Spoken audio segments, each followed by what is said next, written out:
Hello there. Testing 1, 2, 3. Are we on? We are on.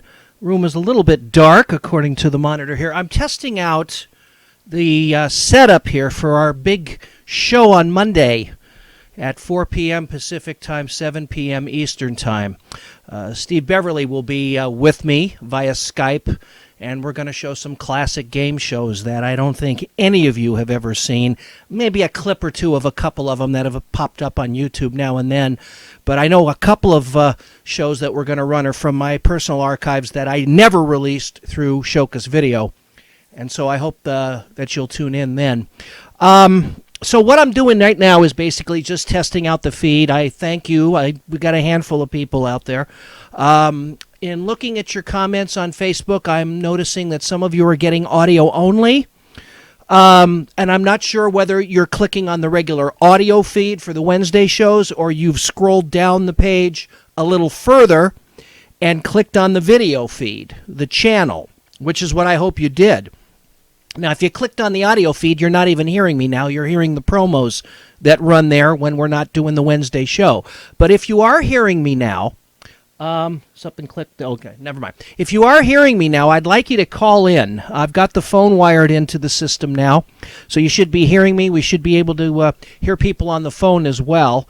I didn't have a chance to forward the toll-free number, so if you're brave and you don't mind spending a few cents, or if you're on a cell phone and it's free, give me a call right now here in the office studio at 818-701 0560. Wait a minute, is that? Yeah, that's the fax line. I'm using the fax line for folks to call in on tonight. Just a minute. My guest on Skype is calling in.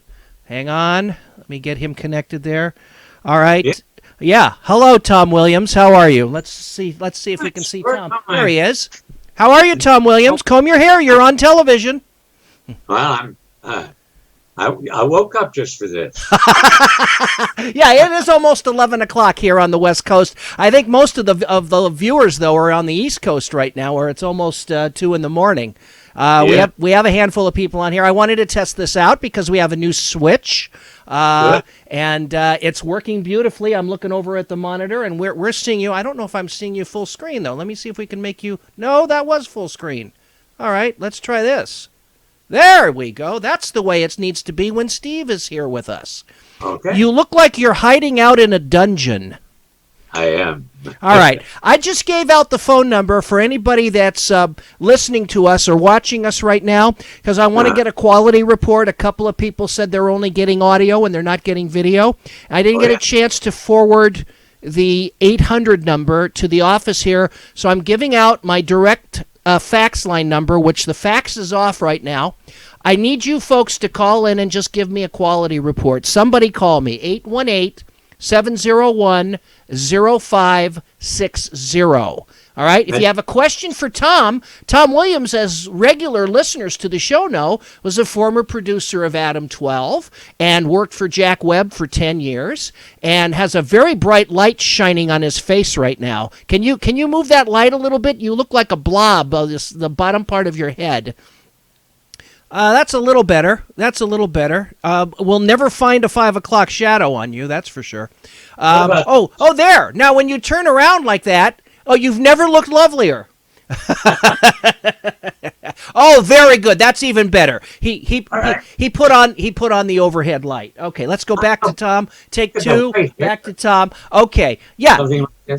That's better. All right. I'm waiting for the phone to ring because if somebody has a question they'd like to ask you about Adam 12 or about Dragnet or about any of the acting that you've done over the years on the various television shows, I just need somebody to call. Somebody who's watching us right now. 818-701 0560. What is that you're drinking? Snapple. Oh, I'll allow you to do. Oh, good. If anybody from Snapple is watching, maybe they'll help pay for this test feed. Yes. All right. Anyway, let me give the number out again, folks, so you can see me give it out to you. It's 818-701 0560. I have a feeling if I put the toll-free on and had time to forward it, we would get some calls. I know there's a handful of people out there, even though it's late. Maybe they don't want to call and wake their loved ones up that they're sleeping next to. Let's go back to Tom. What's the number again? Let's go back to take one, and I'll give the number out again. It's 818-701-0560. 818-701-0560. Maybe people are just bashful and they don't want to call. I just need a quality report from somebody out there. Let's go back to Tom. Take two. There we are. You're back on. And 818. Oh, very good. Very good. I don't know how clear that is.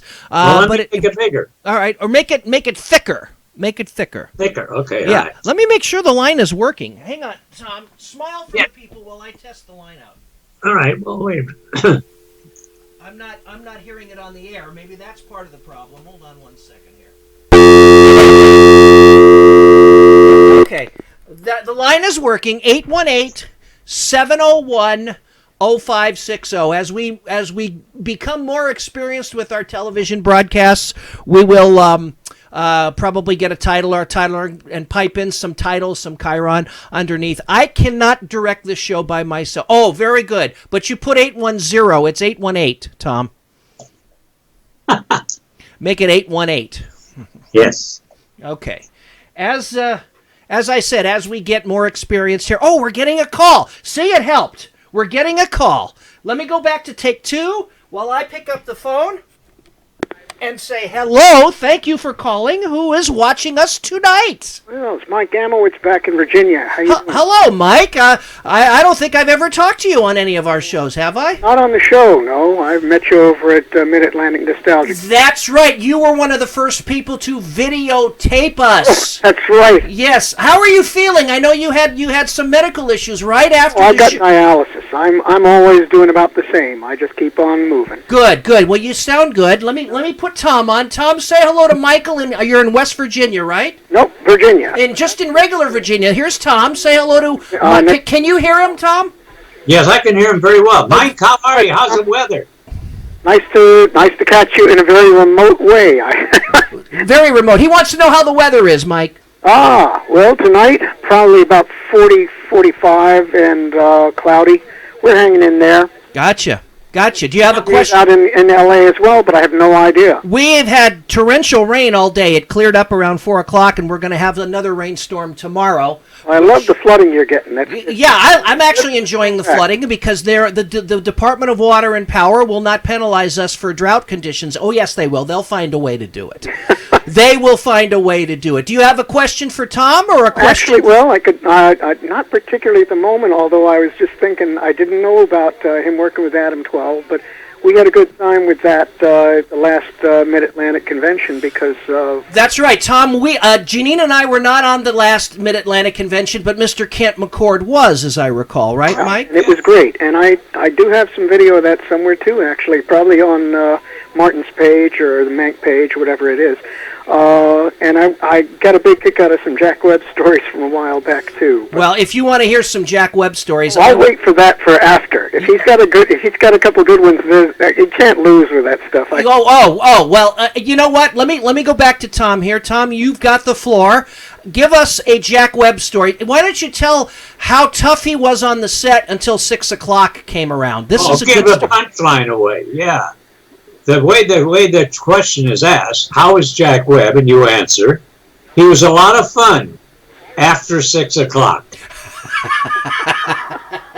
Do you want to elaborate on that a little bit? Well, before that, he thought he was the GI from the Marine Corps. Yeah, he was tough on the set, but everybody knew. I mean, if he was tough on the set, let me ask you this. If he was tough on the set and somebody joked back at him while he was being tough, would he get the joke or would he be tough back at that person? He would stare at them. Really? Yes. He would give him a stare. He had a marvelous stare that it's as if you had asked him, can I borrow your toothbrush? Gotcha. You know what? Tell Mike and everybody else watching at this ungodly hour the Harry Morgan story. When just the brief story. I think you told it the last time you were on the show, but I love the story when you were hired to play Harry Morgan's nephew in the Dragnet movie that brought the series back to television in the 60s. Well, that's an awfully long story, but the whole thing was that I was supposed to be Harry Morgan's nephew. And so I thought it was his nephew, so I said, Jack said, run it. We said, okay. And I said, well, I think I got it now, Uncle Bill. And he said, cut. What the hell was that? And I said, well, if I was his nephew, I thought I'd sound like him. And biggest voice you ever heard, he said, you thought wrong. And after the whole thing, we'll cut it short. But, Harry Morgan, when I just read the lines like he wanted them read, he walked away. He says, well, that wasn't difficult, was it? And he walked away, and Harry Morgan said to me, welcome to show business, Tom. I love the way you tell it because you do this dead-on impression of Harry Morgan. That's one person that the great impressionist never did, and he had that distinct voice, so you would think that that's a voice that everybody would imitate. But Tom Williams, right there that you see on screen, he's the only one that I know of that can do an imitation so perfectly of Harry Morgan. It was easy because he sounded like my father. Oh. And it's a resonation of the nose and the throat at the same time. So it's up here and down there. And great story. Back and forth like, well, I think so, yeah. Mike, how are we coming in? What are you watching us on? I also got to say, Jack Webb was singularly unique as well. Always enjoyed him. I think the best sketch I ever saw was just him and Carson, that cold open. You know something? Let Tom tell that story. You went with Jack the night he did that cold copper clapper deal, right? I went there. I drove. He came up to me. I was Jack Webb's assistant at that time. And he said, what are you doing this afternoon? I said, nothing. And he said, okay, I'm going to do something on the Tonight Show. He had that for 4 days, and I never knew about it. He must have closed the doors to rehearse it. But he went over there. I drove, and I'll always remember that because I cut a curb too close and had ruined the left front hubcap. Oh, he must have loved that. I said, don't worry, I'll pay for it. He said, you're damn right you will. Anyway, we got there, and we walked on, and the audience was already there for 3 o'clock in the afternoon, which they used to do it. We walked in, went into our little the green room there, and Carson came up to him and he said, did you read this over? And Jack said, yeah. He said, do you want to go out and rehearse it? Jack said, is it on the cue cards? He said, yes. He said, let's keep it fresh, Pally. Wow. He always called everybody Pally. That's the way he worked because I think we discussed on the show that Dragnet was done with teleprompters, and Jack didn't want you to make eye contact with him. He wanted you to look at the camera and look at the teleprompter, right? Or especially on the close-ups, you read the teleprompter. Yeah. And he put them away, like one of them is over here, that's Jack, this one is here is Harry. So if you wanted to talk to Jack, you'd talk this way, and then you'd talk that way. And that's why he could do a show 3 times. He did a Dragnet in 8 hours. A whole episode in 8 hours. In 8 hours. And why was because it was at a table, and all he had to do was to master them walking in, standing up, and then when he said, okay, now this teleprompter is now Harry, and this one is, and watch us walk around. Wow. And so they shot that guy's whole, just about 10 pages of what that guy had to say. And then they went shot all of Harry and then all of Jack. And then it did the whole thing in 8 hours. 3 times. One of them's called The Big Forester. That's the title of the one episode. Yeah. Normally, what was the production schedule on Dragnet? Well, it was still pretty quick, and it was like 3 days, right? Yes, and sometimes 2. Sometimes 2. Incredible. Yeah. Let me ask Mike how we're coming in. What are you watching us on in Virginia there? Are you watching us on a computer, on a cell phone, on a tablet, on a Roku? What are you watching us on, Mike? On my Dell Inspiron desktop. It's coming in just fine. Great. And you know how to make it full screen and all that, right? I could, yes. And I would say that we're on a 30-second delay because that's what I was timing out here. I think it takes 30 seconds for us to beam the signal to Ustream, and then they reprocess it. And I'd estimate that it's about 30 seconds too, because we're just coming up on you asking me how the reception is. Okay, very good, very good. Is there anything else you'd like to ask Tom? It's a pleasure. I'm going to see if somebody else calls you from there. I would have called sooner, but I also have the little commercial interruption in the middle of you introducing the number, and it goes to 2 commercials and comes back. Yeah, that is a problem, and we've discovered that that's a regional issue, because sometimes when I click on my own feed, I don't get an ad at all. I don't get an ad at the beginning, and then I can watch whatever is up there endlessly without being interrupted. Sometimes I get a 30-second commercial when I click on it, and then I'm not interrupted. And then there were people like what you just said. You'd be watching for 10 or 15 minutes, and then it would cut into a commercial of their own, right? Yeah, and you can shorten them to about 20 seconds total, but it'll still cut away. Now, when you come back from the interrupting commercials, does it join us back in progress, or does it pick up where you left off? You lose whatever was in between. Yeah. See, here's the deal. Ustream will give you this account for X number of dollars, but they insist on certain areas preempting you at times to put in commercials. In order for me to eliminate that, I have to pay them hundreds of dollars a month. Yeah. And right now I don't have that kind of money. I need to literally double the amount of VIP listeners that are currently supporting the show in order to do that. So for these early broadcasts, even once they get official, we're going to have to put up with that if you want to watch it live. Now, what I'm going to do, starting Wednesday with the first official post-audio show broadcast with Bob Lesjak. We're going to be screening a couple of single-season sitcoms after we discuss them on the regular audio show.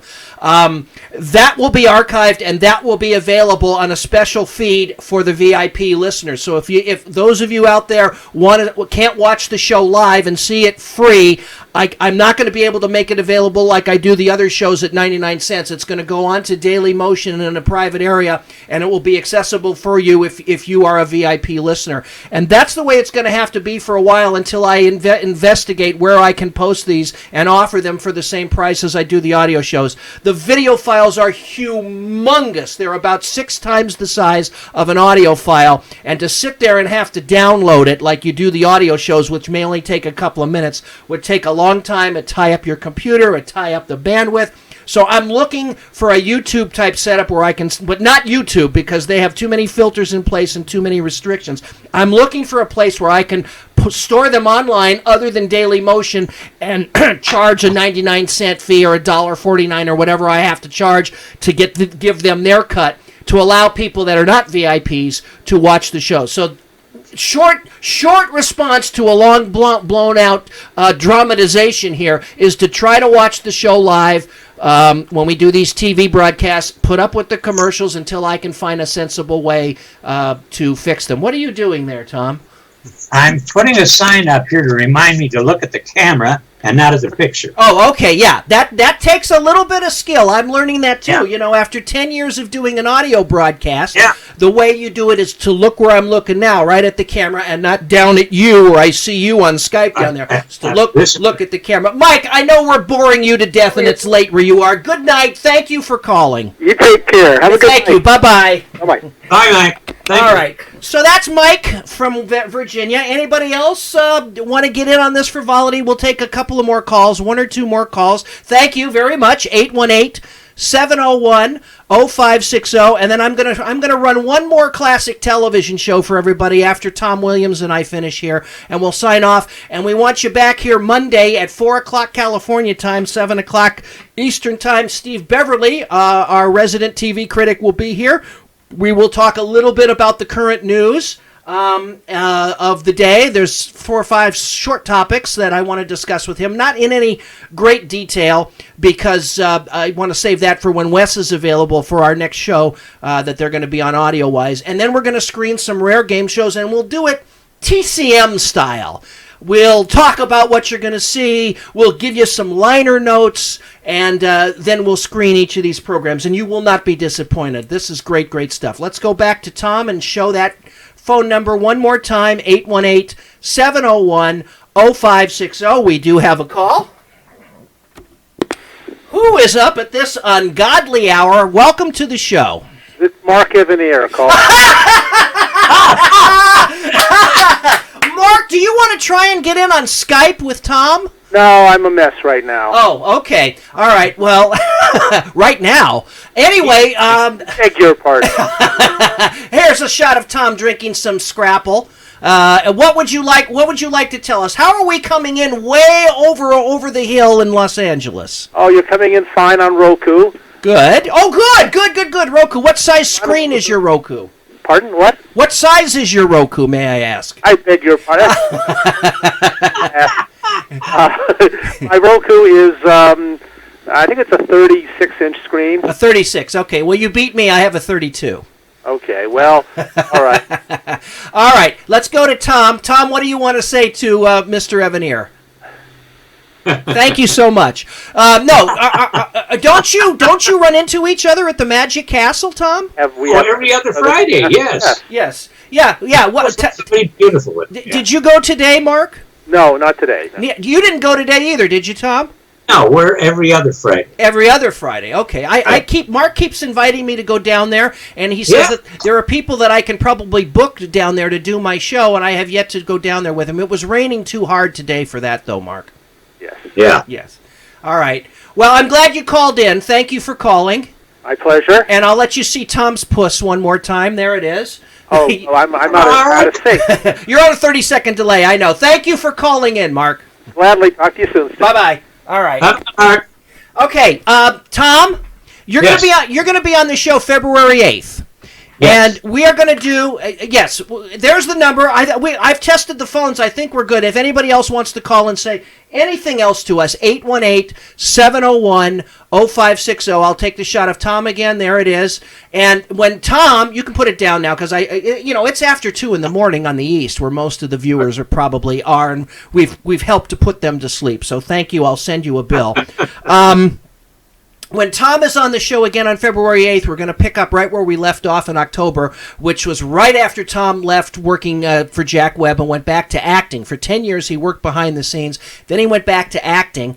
And so we're going to talk about all of the many shows that he was on, the many commercials he did, and we'll talk about how he got into the voiceover business of doing babies and animals. And then I met him on Life with Lucy, and we both have a lot of Lucy stories to share with you. But the main thing is that I wanted to tell you is that when we have Tom on the show again, and let's take the camera back to me so I can make this eye contact, we're going to have a television broadcast after the show, and we're going to show you some rare stuff that Tom did back in the 60s, and that'll be the first in-studio broadcast where I don't have somebody via Skype like this, and we're going to switch between the two cameras here in the studio. Tom, we have another call for you.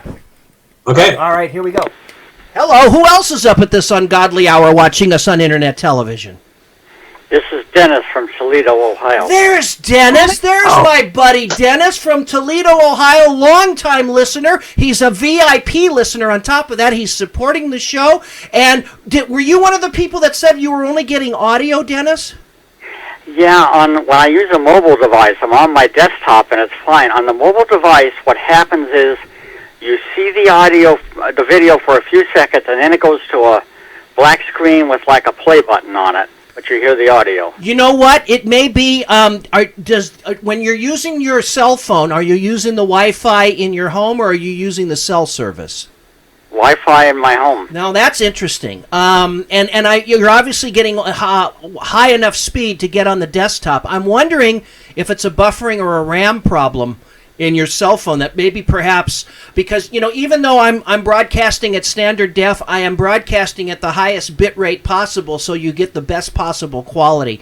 And I could probably tone that down a little bit, but then the quality is going to be compromised, and I'd rather not do that. I want to make sure that I can give everybody the clearest, cleanest signal we can. But there was somebody else that reported on Facebook that they were only picking up audio. But on your desktop, you're getting us loud and clear and strong and everything, right? Perfect. Great. Well, I think it's the first time have you ever called into the show when I was taking calls? No. Yeah, so this is the first time I'm talking to you then. Yeah. Well, hi. Do you have a question for Tom about Adam 12 or Dragnet or any of the things he's worked on? Let me cut to him. There you go. Talk to him. Yeah, I wanted to ask about an episode from the 7th season called X-Force. It was kind of a tough episode to watch because it dealt with pedophile. It was Malloy used excessive force on a pedophile victim when he arrested him, and he was guilty. And what I wondered about was there any debate on the show or with the LAPD of making your prototypical cop guilty of excessive force? You remember the episode, Tom? No, I don't, because I started with Jack in 1964 or 65. No, he's talking about an Adam 12 episode from. Oh, Dennis? Did you say it's from the last season? From the last season. That was the season that Tom produced. And Yeah. Tom, it was an episode where Malloy used excessive force on a victim, not on a victim, on a criminal who he knew was a known child molester. Now, do you remember the episode? Yes, no, I remember it. And it was Marty's idea. He said, all these shows we do, we're Superman policemen. We have to show something where sometimes a policeman cannot control himself, and he should get busted for it. And so it was Marty's idea to do it, and David Vowell, who was the story editor, put it together. I can't tell you right now who wrote it, but it was enough excessive force. I mean, he didn't smash him into the ground or shoot him or anything like that. All he did was grab hold of him by the shoulder and shove him into the wall. Right. Because what he said, what the suspect said was, she asked for it. And Marty grabbed him and boom! Yeah. All right. Now, Dennis, ask your question again now that Tom knows what you're talking about. Ask the question. I just wondered if there was any debate on the show or on LAPD of having your prototypical good cop be guilty. You know, that might not look good for the police department. Every script was approved by the Los Angeles Police Department. And if they had any changes, we would fought them on a lot of things, but they had approval. That was Jack Webb's deal.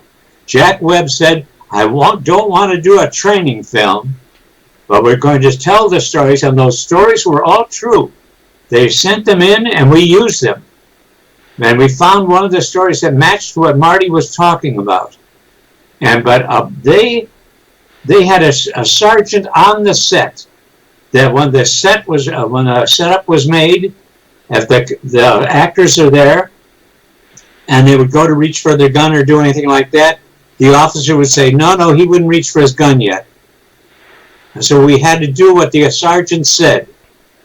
So everything we did was approved by the Los Angeles Police Department, and I think that's made it good because it showed the policeman's point of view and when he's in trouble. And it shows that his life was just like any other bricklayer or carpenter or any other job. He still sometimes could have problems. So, the short answer to your question is the LAPD did approve of what Malloy did to the suspected child molester. Am I right about that, Tom? Absolutely. Yes, because it had happened. Yeah. Okay. All right, Dennis, anything else?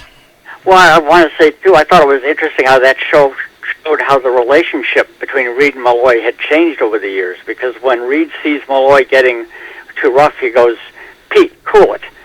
Yes. In the early seasons, he never would have done that. He would have probably had to decide if he was just going to clam up and not say anything to his superiors.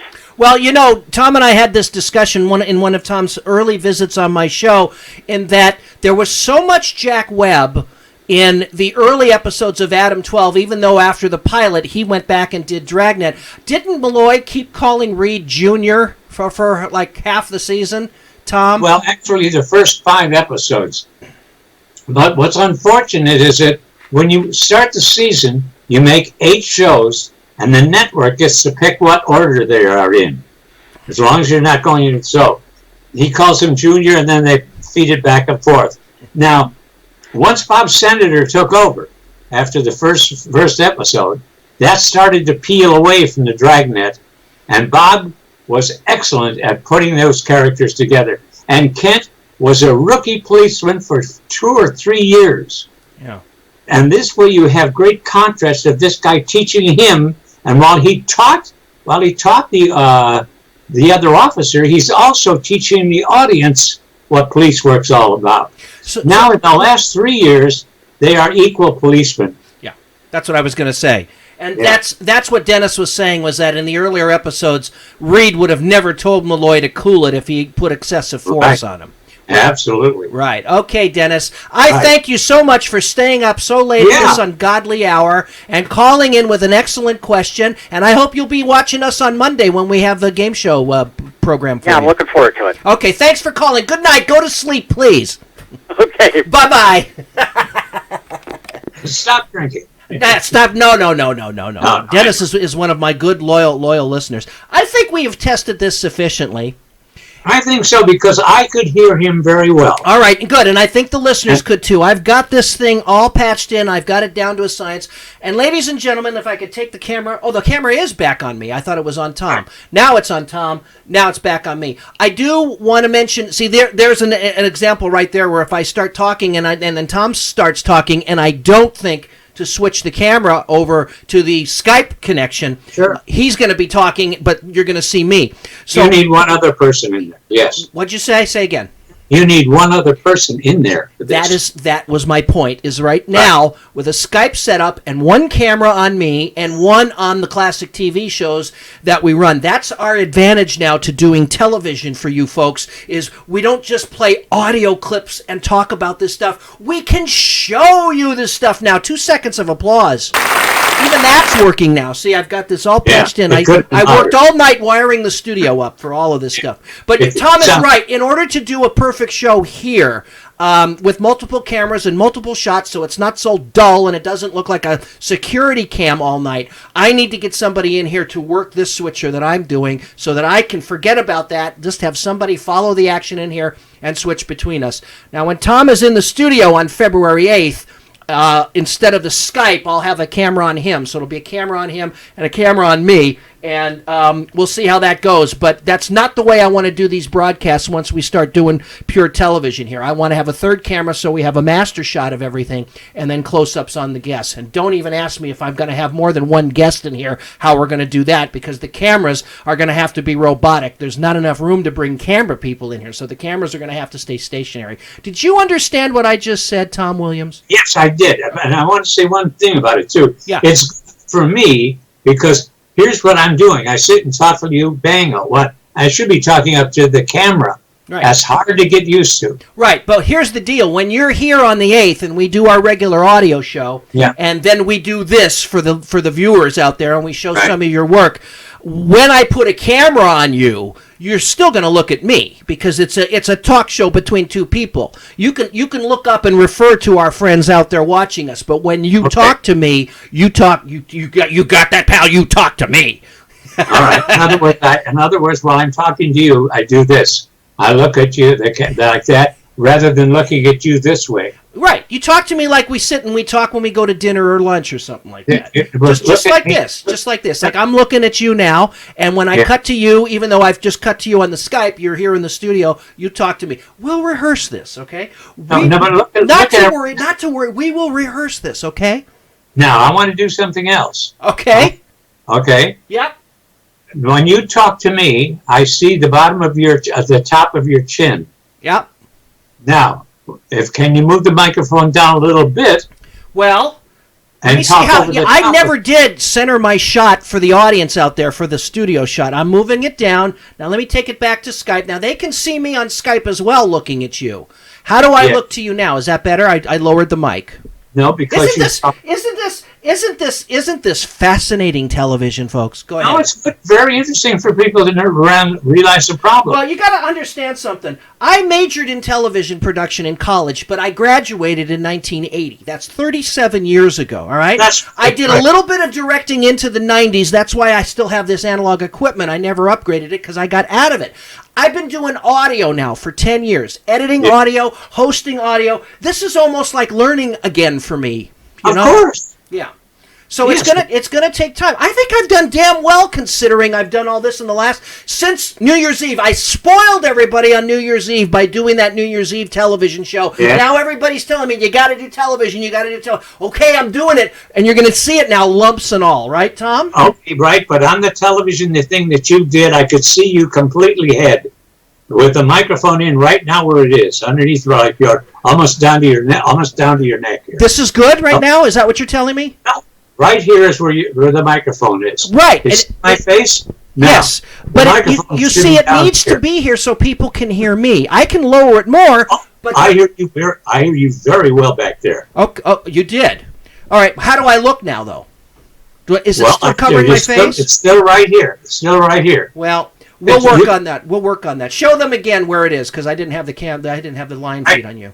Okay. My phone is right here. Yeah. I'm talking like this. I would rather see your face here and talking to me like this over the top of the microphone. Well, and you loud enough. Here's my problem. Here's my problem. You see this gooseneck?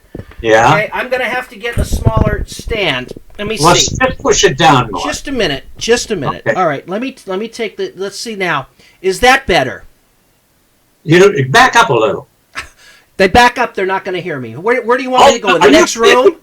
I can hear you in the next without the mic. You can't hear me as good. You can hear me, but they can't. I have to be close to the microphone because the viewers can't hear me. We'll figure this out. I can get smaller goosenecks if I have. You've got a cute little face, Stuart. We all want to see it. Jeez. Only you. Only you. All right, Mr. Williams. It is almost 11:30. I'm going to run one more classic television show for everybody. It's time for my enema, and I'm going home. You see this red button here? Bye, yes. Tom. Good night. Tom Williams, ladies and gentlemen. Okay, I don't even know if we have any viewers left because if I look over here at the console to see everything, you get my profile, and that's not a sight for sore eyes. I want to thank you all for staying up late and testing our feed here one last time before we do an official last broadcast on Monday, and then the regular show broadcast will begin on Wednesday of next week. We're not going to do them every week. We will do them probably once or twice a month, with the goal being to simulcast a Wednesday program in the very near future. It's going to be easier for me to do these after TV broadcasts when we have our guests via Skype. So Monday, January 23rd, 2 days from now, Saturday, Sunday, 3 days from now, sorry. Well, no, it's 2 days now. It's 12:08 here on the West Coast. 4 o'clock California time, Steve Beverly, regular contributing TV critic, and I will be talking about the latest news for the first part of the show. We'll take a couple of phone calls and a couple of emails, and then for the balance of the 2 or 2.5 hours, we're going to be showing some classic game show kinescopes that hopefully you have not seen on YouTube, you have not seen anywhere, you haven't seen on DVD. I went deep into the Shoka's video vault to pick these out. And we'll do sort of a TCM type of show where we'll talk about each of the programs before we show them, give you some liner notes, and then do some follow-up talk afterwards. And then we'll move on to each program in succession. And I would plan on being with us about 2.5 hours maximum on Monday. Then on Wednesday, on the regular audio version of our show, the regular edition of our show at 4 o'clock Wednesday the 25th, Bob Lesjak, popular New Jersey disc jockey and author of these two fine books, Single Season Sitcoms 1948 to 1979 and Single Season Sitcoms 1980, will be on with me via Skype, audio-wise, for the regular length of our regular show. And then a little bit after 6 o'clock California time, we will sign off at our usual time, or unusual time, because we don't know how long that show's going to run. We're not going to go too much over 6 o'clock, if at all, because we're going to give you an hour video broadcast on the television channel here immediately following our show on Wednesday. And we will be screening 2 single-season sitcoms that we have chosen at random. Well, not at random. We have chosen for you to enjoy based on what he wrote in these books. That's the wonderful thing about doing this program on television now, is we can show you stuff from the archives as part of the broadcast, in addition to taking more of your emails, and even, yes, if you all behave yourself like you did tonight, more of your phone calls, too. Thank you for the 3 of you that called in. That would be Michael from Virginia, who's probably sound asleep, and Dennis from Ohio, who might still be with us because he's a good, loyal listener, and, of course, my buddy Mark Evanier. Thank you all for tuning in. Have a great weekend. Stay dry if you're out here in Southern California. I think we get a break tomorrow, and then the biggest of the 3 storms comes in on Sunday. But we will be here Monday, rain or shine, 4 o'clock California time. Watch the website. Watch Facebook for more details. This program will be archived and up on YouTube for you sometime later tonight or early tomorrow. So if you missed it, you're not hearing me now or seeing me now. But if you're watching it archived on YouTube, you are watching it now. Isn't that great? I don't know what I just said. Good night, everybody. Have a great evening. Thanks again for tuning in. Bye.